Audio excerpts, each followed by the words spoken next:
consistency is not about doing it every day. It's about coming back. I like that. I know. I like it too.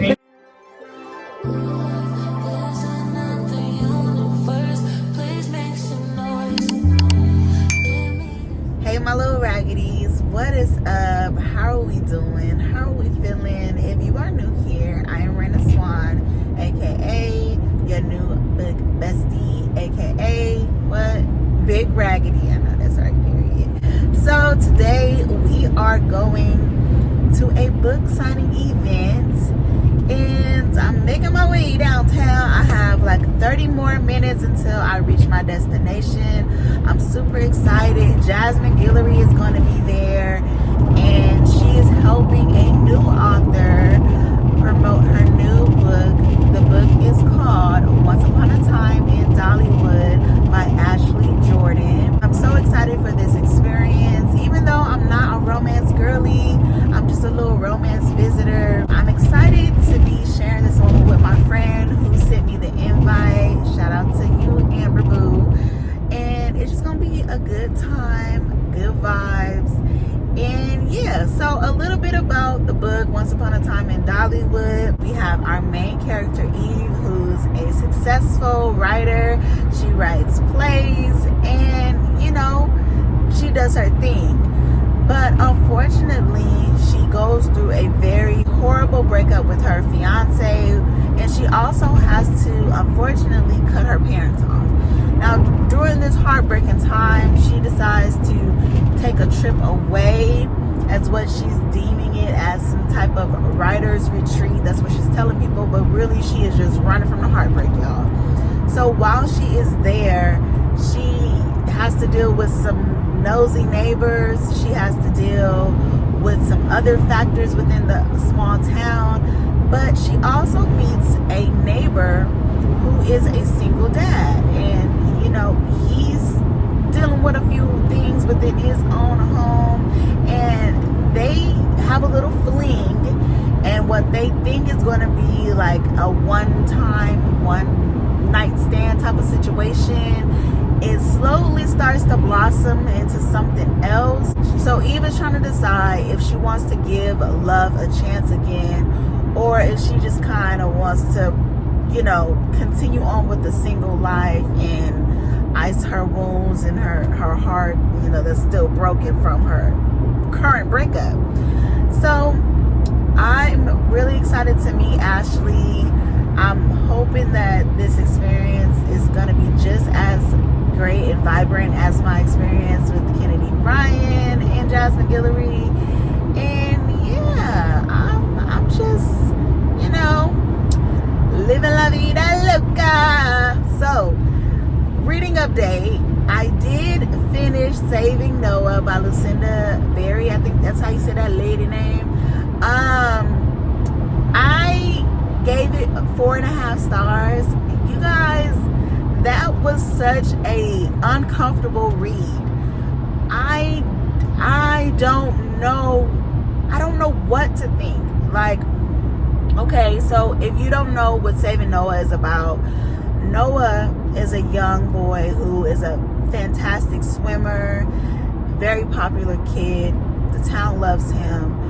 But one evening he makes a shocking confession that he SA'd some children, some little girls.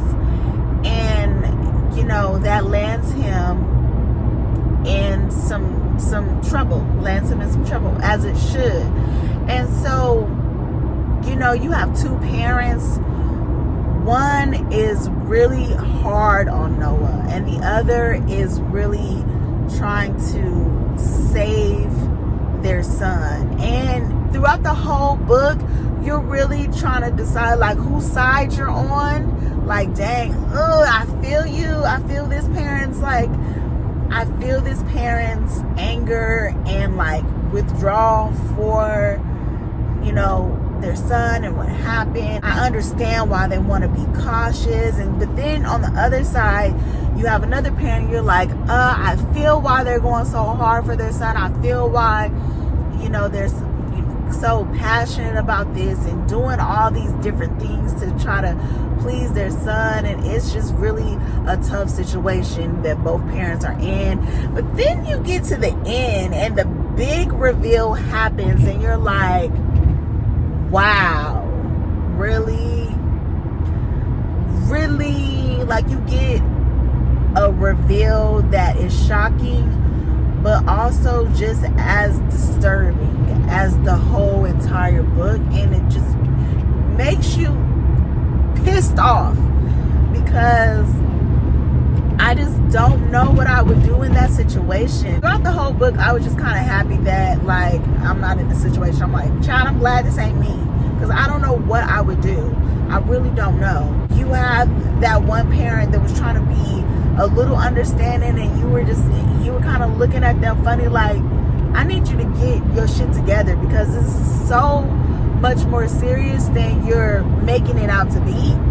But then you're looking at the other parent like, you are doing a lot and you need to be a little bit more compassionate. So it's just really, it is really hard to determine, like, who is right and wrong in the situation. And then even though Noah is the villain, the way that Lucinda wrote it, you also feel, ooh, that's a big old gust of wind.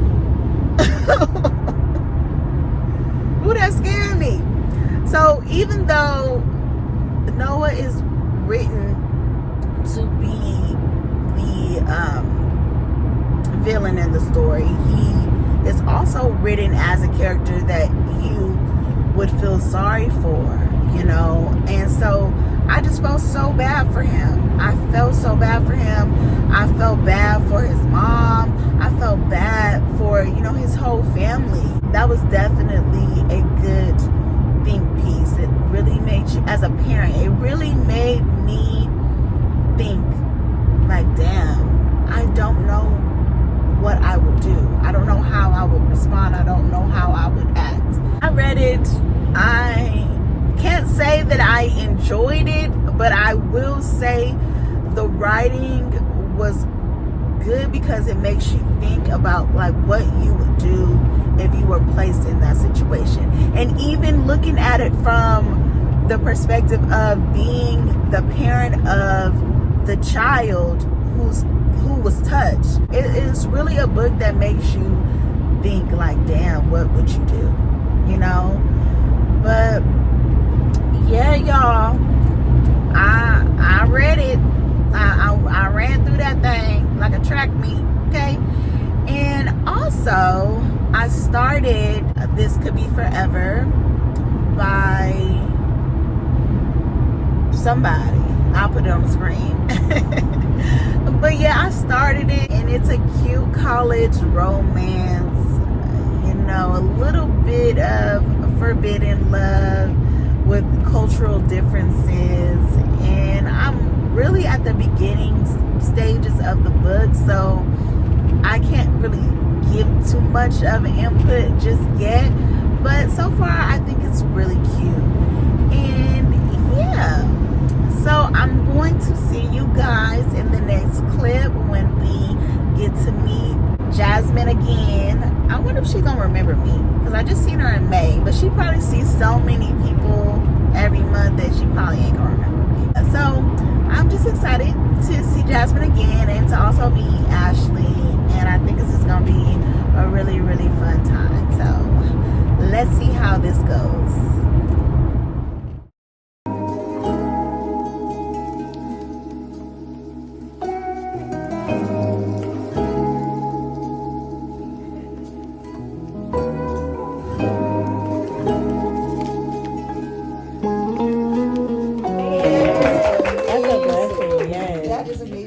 And don't tell Jenna I said this, but the two celebrity book clubs that have the most influence are Reese and Oprah. It's the truth.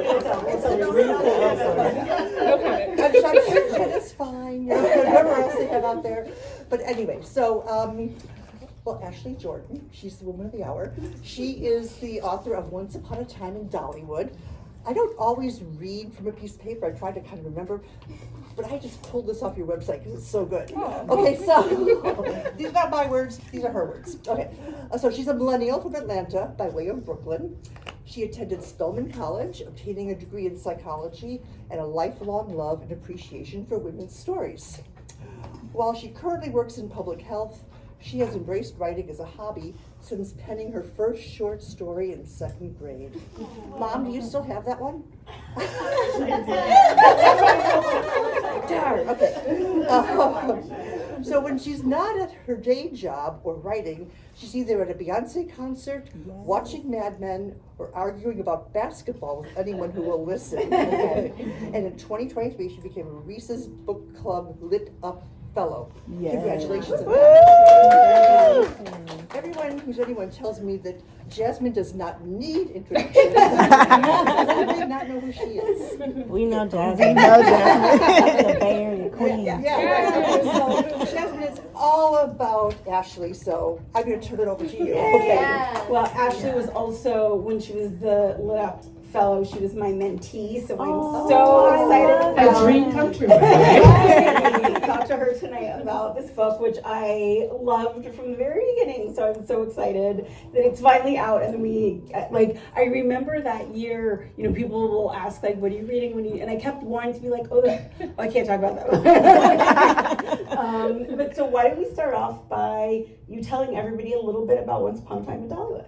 Yeah, so I call this a mixture of Emily Henry's Beach Read and Tia Williams' 7 Days in June, mixed with the millennial blackness of Insecure. Yes. And so it's about a playwright, Eve. She is going through some things when we meet her. She's had a miscarriage, and it's not her first one, and so she's looking to get away from her life. She is really tired of New York and everything that's happening, so she escapes down to Tennessee to her deceased grandmother's cabin to write and, reset. She just kind of needs a reset, and she thinks she wants to be alone, and then she meets this guy next door named Jamie, and all of a sudden she's not alone, and she doesn't know how to feel about that. She's reluctant to get to know him, but he's relentless in a good way, and so this relationship sparks, and they fall into I'll say before they fall into love. But yeah, it's a book about, I think, figuring out how to heal based back beyond the scars that your parents maybe gave you, and figuring out how to love in the middle of that. When did the idea for this book come to you? And I know that it has sort of changed a lot. Can you talk a little bit about the evolution of it? Sure. So, this book started as fan fiction for The Walking Dead. Yes, Tennessee. Yes. So, if you're familiar with Rick and Michonne, by the amazing Denai, yes, that was the inspiration. That's why Eva's a playwright, because Denai is a playwright. But yeah, it started as fan fiction that someone actually asked me to write. And I loved the idea, and so it was a very long story. It was 225,000 words of a lot of circular nonsense, and I ended a friendship. I don't know what I was doing, but during the pandemic is when I said, I think that I can do something more with this story. I was, everybody was dealing with grief and trying to figure out what's next after all of this, and so I started thinking a lot about second chances and healing and trying to figure out what does life even mean. And so that's kind of the genesis of this version of the book. And I thought Eve and Jamie made great vessels for just discussing pain and please go to therapy. And that was the main genesis. And as you know, it went through many iterations, but I think it's still mainly about that. So you talked about, in your bio, talked about how you first started writing when you were in 2nd grade. Let's talk a little bit about your relationship with writing. Other than writing fanfic, what else? Had you written books before? Is this the first book you actually wrote, or had you written other ones and sort of decided they didn't work for you, or what? This was really the first book I had written. I mean, in fan fiction, I'd written, 100,000 word novels, but they were first first drafts, basically. Yeah. I never got past the first draft date, and my readers were like my beta readers. They gave me all the feedback. They were never shy about what they loved and what they hated. So that was very helpful in figuring out how to craft a story and figuring out my voice. But I really had not been writing creatively. Like when I was a child, I wrote school assignments and things like that, and teachers would always say, you were a very good writer. I very specifically remember, I think he was my social studies teacher, but and I had a very big crush on him. But for some paper that I had written, he wrote, "You're a good writer, Y-O-U-R," and that was it. I was like, oh no. More crush. It was gone. But I appreciated the feedback.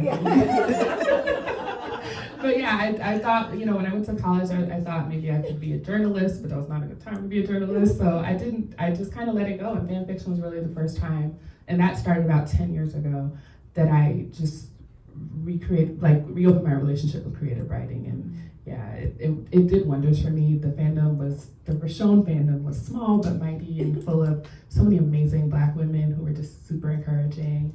And so they're the real reason that I ever decided to do this. I, been at a Yeah, I was just about to bring her up. Oh, yeah. Amazing. So, yeah. I think the first time I posted about your book, she was like, "Oh my God, I love Ashley." Oh my gosh, she's amazing. So yes, so when I was in this fandom, it was 2016, these two characters in The Walking Dead had just gotten together, and for some reason, because at the same time Lemonade had just come out. Yes. And I decided that I wanted to break them up, and so I used Lemonade as like the vehicle for my fan fiction story. And Ben read it, and she was like, "You're amazing, and I need you to get published." And I'm like, okay, it's not that easy though. Thank you, I appreciate this. And so I didn't take it as seriously as I probably should have at the time. She wrote this amazing article about me and fan fiction and Black women, and so I think that was always in the back of my mind. And when 2020 came along and I was doing nothing, that, came back to the front. And I was like, let me go. I should listen to Bim. She's a very wise person. Yes. Amazing. I love that. Have you told her that? Yeah. Yeah. A million times. I will never stop there. A lot of this book is set in the Smoky Mountains in Tennessee. Yes. What is your connection to that part of the world, to that part of the country? So I don't have a specific connection to Tennessee. When I crafted the original story, The Walking Dead set in Atlanta, and I just wanted somewhere that was nearby that she could drive to, and she could be the main character could be isolated but not unsafe. There's parks in that area, so there's lots of visitors, and so she wouldn't be completely isolated if anything bad happened. And that was really why I picked that locale. I love the South, I'm from Atlanta, so I love that area of the country. I think this area specifically is just very quirky and beautiful, and so I thought it made for an interesting character in the end, but I really just picked it because it was close. It did, right. It does feel like a character in the book, because it is, it's the setting, what the trees look like and the outside, but also the people. Yes. Very much it's that you sort of small town quirkiness without being too much. Yeah, exactly. That is one of the things that I really loved about it. Yeah, I love writing the small town quirks and just sort of, because small towns are different, they will get in your business and not care how you feel about it. Yeah. So I think you needed that. Yes, for sure. absolutely. What kind of research did you do while working on this book? So my favorite research was roller coasters. I found out apparently you can not ride roller coasters, but go on the journey of a roller coaster on YouTube. Yes, you can. So that was new to me, and so I researched literally every ride at Dollywood, and I went on these coasters and learned the facts about them, how they're built. I did a whole deep dive, because originally the Dollywood chapter, I don't know why, I think you might have told me to change it, but the original Dollywood chapter was from Jamie's point of view, so he was talking about the wood and the whole roller coasters and everything. But I had a lot of fun diving into that. I did a deep dive into playwriting, and there's a tiny little script in there that I just I don't know how to write a play, so it's as short as possible, but I had a lot of fun figuring out what it should look like, and all the language and all that stuff. And yeah, I learned a lot about carpentry as well. Oh yeah, I bet there's a lot on YouTube about carpentry. There is, and I started like stalking carpenters on Instagram. They make such beautiful work. Yeah. Oh my God. So yeah, those are the main things I think I had a lot of fun researching. I bet Instagram was very confused by you. I was like, what is she doing? Yeah. No, I discovered when one of my nephews was little that, like, you know, he loved trains, as do many small children. I did too. And I was jealous because there were so many videos on YouTube's of like trains coming into the station, and I was like, this is so cool. I watched trains with him for hours. And like the other adults were like, really? And I'm like, I mean, I've always thought trains were cool too. So I also, because there's a train to Dollywood, I went on that journey as well. Around the park. What was the most fun or interesting part to you about writing this book? Either the drafting process or the revision, any of that.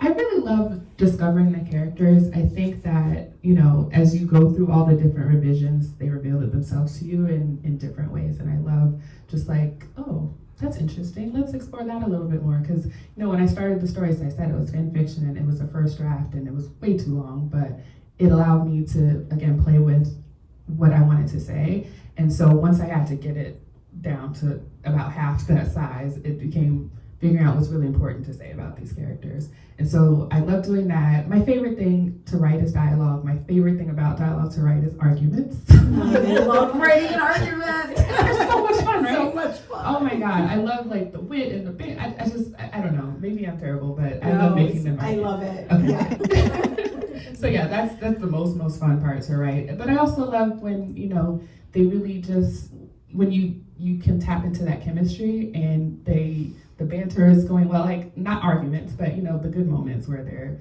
you know, just connecting. I think that's really fun to write. And then what was the hardest thing about writing this book? Okay, first of all, as I said, started as 200,000 words, and I'm so bad. Like, I'm an overwriter for sure. It's very hard for me to kill my darling, so to speak. I'm getting better at it, but that part, like, I think my first draft was like in the 120,000 word range, and it needed to be really under 100,000. So I hate like editing. I really do. I hate like cutting things, and I think at a certain point, like once me and my editor were in those final stages, and she's like, "You need to do this." I'm like, "All right, just take it out. Whatever. Yeah. I'm done." But early on, it's just so hard to everything feels so precious, and I'm precious about it. So that's really hard. And there is a specific scene toward the end of the book that I just was like bawling writing. So there's your warning if you haven't read it already. Yeah, that I cried very easily, but that was very emotional for me to get through. Let's talk a little bit about your writing process in general. You've talked about how you're an overwriter, so am I, so don't worry about that. But what, like, in general, how do you write every day? Do you set aside specific times to write? Do you write in big chunks? Like, how do you sort of, and do you outline in advance, or do you just sort of start with an idea and go for it? Like, how has your process worked for this book and for other stuff you've worked on? Yeah, first of all, I think people who do not write outlines are magic. I don't know how that works. I don't know how it works either. Okay, good. Because like everybody in my critique group is a pantser. Oh yeah, like, mommy. What is that? That's magic. So yes, I'm definitely a plotter. I 1000% outline everything, but I am very bad about writing regularly. That's also magic to me. People who they say they get up at 5 a.m. and they just write. I'm just like, how? What if nothing comes? But some people just make that happen. So for me, it is really about once I get that inspiration, I'm a mad woman, and I'm up at my desk at 2:00 in the morning, just typing furiously. I wish it was more consistent, but it's not. It's really just when the inspiration comes. Luckily, I work from home, so if it comes, I'm putting work aside. And okay, so one of the things that I'm sorry, this is going to sound so annoying. One of the trainers at my gym said is that consistency is not about doing it every day. It's about coming back. I'm like, I know. I like it too because Thank you. it feels very much like it applies to writing too. Yes. Because she said it about going to the gym, but I was like, that feels like it's about writing. So I'm gonna go put that on Yes. my mirror. Yeah. It's one of those moments you need that affirmation. Yes, You're exactly. doing okay. Yes. So yes. Thank you for that. Yes. So I'm gonna keep it. So like one of the other trainers said that, and I was like, I gotta write that down. Yeah, same. What are you working on now? I'm working on getting through this tour. Yes. No, I don't have anything specific. I'm still figuring it out with my publisher. In my mind, what I would love to do is continue to explore a little bit about Eve and Jamie, but also some of their friends, perhaps. And so Eve's best friend Maya is in a very happy relationship at the moment. I read it. At the moment. I like at the moment. So maybe you can see where that's going, but it's romance, so I'll put it back together at some point. But yeah, I'd love to do that. I'd love to, like I said, see more of Eve and Jamie and what else I can explore, like maybe a foursome, like Insecure or Girls or something like that, and just go on that journey. Please. To tell my publisher. We'll tell them that that's what we want. Yeah. And then have you been, I understand the answer to this question maybe nothing because you've been traveling so much, but have you been reading anything great this summer? Oh yes, August Lane. Oh yeah. Okay. Oh my God, it just came on my Libby. I'm so happy. Read it. Yes. It's amazing. I love, Regina Black's debut just blew my mind, probably my favorite debut ever. But yeah, this is the one. So August Lane, I feel like it's a little bit in the vein of this book. Yeah, I read it too, and it reminds me. Okay. Yeah. Good. It's a little darker, I feel. Yes, it is. Yeah. But yeah, still, it's about two Black country musicians. Yeah. And it goes with the whole Cowboy Carter thing. If you're into that, please get it. She's amazing. Yeah. Yay. And then, what advice do you have for any aspiring writers? Oh man, I probably could talk about this all day. First of all, publishing is slow, so patience is such a virtue. I used to hate when people tell me that, but it's just very true. You have to trust your intuition, because one thing, when I started creating the book in 2020, I got an agent offer very quickly, and it just didn't feel right. And it didn't feel like it was going to get me where I wanted to be, which was recently. And so I turned it down, and for a very long time I was like, was that the right decision? Because I wasn't getting the bites that I was hoping for, and I was really about to give up when I got into Lit Up with Reese's Book Club. And so I'm really glad I trusted my intuition and was willing to be that patient, because I could be, I imagine, just getting a book published is a very big deal, and I could have been happy, but I think I'm a lot more happier with where I landed. So trust your intuition, be patient, keep your eyes on your own paper. It's very easy to look at other people's journeys and wonder why it's not you, or what you're doing wrong. You're not doing anything wrong, it's just different. It's your journey. And so I really would always advise writers, enjoy your own journey for what it is, because nobody else can have it, it's yours. Yes, I think that's all really, really great advice, especially the patience one, which is something that I am still learning. And you've covered a lot in this book. All the different relationships, his formers, hers, the parents, whatever. Did that come natural to you? I think so, yeah. Like I said, I'm an overwriter. I can talk for days. Yeah, I think it was, I did want to cover a lot, and the only part that didn't come easy was making sure that I did it succinctly. And, it's no longer under 100,000 words. When I first sent it out, I had gotten there, and I was very proud of that. And then my editor was like, actually, we need this. Yeah, so... once they gave me sort of free rein to keep going, it was very easy, because I had a lot I wanted to say about these two characters, about what our parents do to us, and healing and therapy, and how Black women navigate the world. And so I really enjoyed it, so thank you so much. And there are some, I will say, when you read some books and you're like, okay, like you give grace, it's their first book. Mm-hmm. That was not me. Right, seriously.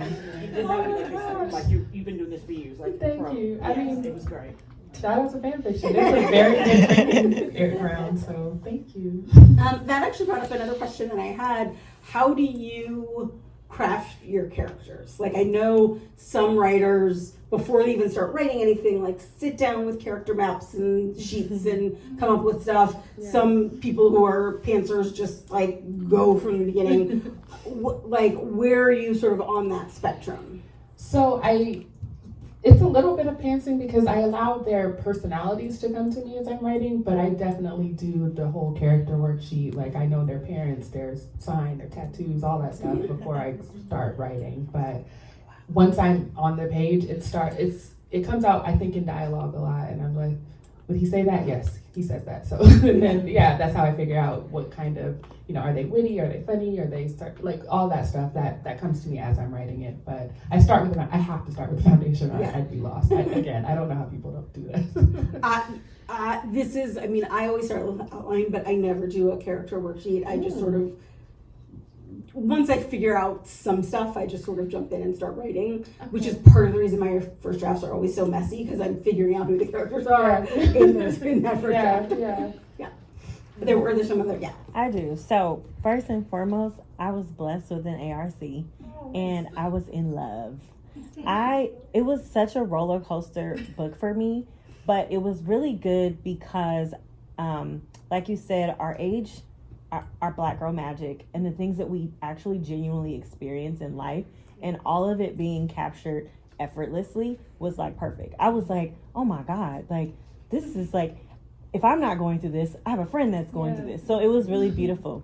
One of the things that really, really hit me, aside from like the effortless Black girl magic, right, was the 2-parent household, but that still brought trauma, right? And I just felt like you touched on it really well. But then I noticed that you came with your mom. And so I'm like, how were you, if you could share with us without spoilers, how were you able to like capture like some sort of like toxic parental relationship, but having, a mother that's in your life, and like, how was that, like writing kind of maybe opposite of what you might have experienced, or if it was similar to what you experienced, like how was that process with the parental aspect? Yeah, I think that I have a wonderful relationship with my mom, who is back there, and she's on this tour with me, which I'm very happy about. But I think that at the same time, it's as hard as it is to recognize, sometimes our parents do damage they don't mean to do. And so that's why I really wanted to go deep into that, especially with Eve's parents, who thought they were doing the right thing for her. And she's been trying to tell them for years, hey, this really hurt me. And so it's not something I'm writing from experience at all, but I think that that's universal, that part where, our parents are just people, they mean the best, and they are trying their best usually. I mean, obviously some people have terrible parents, but I think for the most part, they want the best for us, and sometimes they just don't know what that is. And I really liked exploring what that meant for Jamie and Eve, especially for Eve, whose parents are, they're Catholic, and so they have,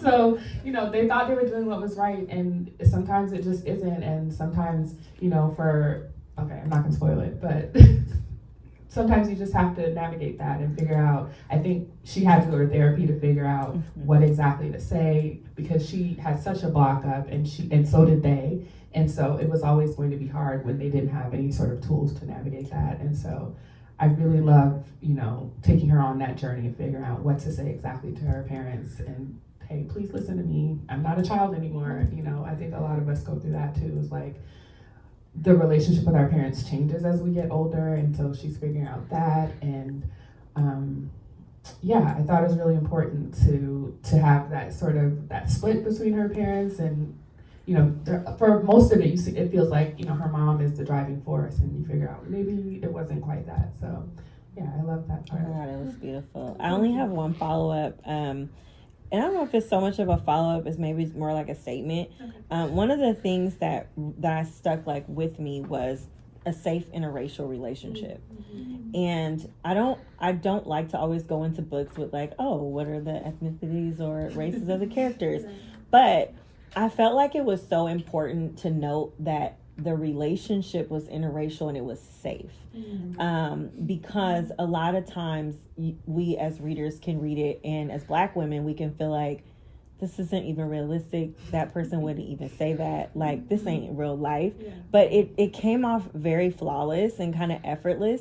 And it was a space that I don't always navigate in reading. I'm always nervous about, is this gonna be awkward reading about this? Like how would that resonate with me? And so, but you know, you can read something and it's ignored sometimes. Like we said, oh, we don't see the color in the characters, and it's like, well, what am I reading then? Like they have to have their perspective based on their upbringing. And I just thought it was really beautiful how you were able to have that interracial relationship and it be like a safe space of that. And yes, I want her friend's story. I will write a letter to the publisher because as soon as I finished, I was like, I need the friends. Like, you know, and yes, I need the friends. And even like I don't know if you have considered like diving into like his relationship with his brother. Like his brother has like a really interesting story as well. And I was just like, oh, this could be a whole like thing. Like, can we get a whole thing? Yes. But thank you so much. Thank you. Thank you so much. I really appreciate that. I think that a lot of that genesis is honestly the relationship in The Walking Dead. Rick and Michonne is one of the healthiest on-screen couples I'd ever seen. And I know they get compared to Fitz and Olivia a lot. That's not a healthy relationship. It was not. We still love it. I mean, yes, you need the drama, but also this is so unhealthy. And so I really toxic. Yes, so I was just like, I love Rishon for that, and so I wanted to put that on the page, and yeah, you can have drama in other ways other than, you know, toxic relationships. So I really wanted to do that. So thank you. Good. Thank you.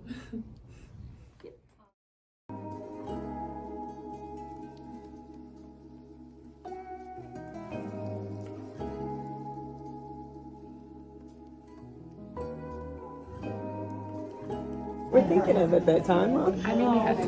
And it's like you said, you kind of just, they do what they think they know. Exactly. Can I get a picture with you? Yeah, absolutely. Oh my God, thank you so much for coming. I really was like, I don't know anybody up here. Who's gonna go? Yeah, it's really.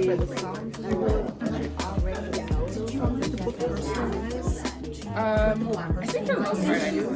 Okay, so you're like a real easy. I mean, I guess. I don't feel like I am. Do you want to first? I was like, why are you so brilliant?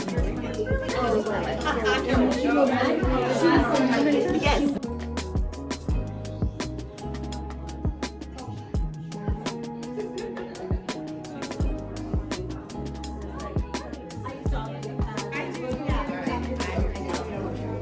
Okay, I'm Amber. I'm actually from Richmond, but I live in Fairfield now. Okay, so it says Kennedy, so.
You guys, I just had such an amazing time. Ashley has the cutest dimples, the sweetest personality.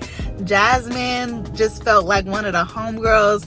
It was such an intimate event, and I'm glad I came. Shout out to Amber again for the invite. And yeah, I hope you guys liked this video. If you did, make sure you leave some swans in the chat and share it with your crazy auntie. And I will see you guys in the next video. Bye.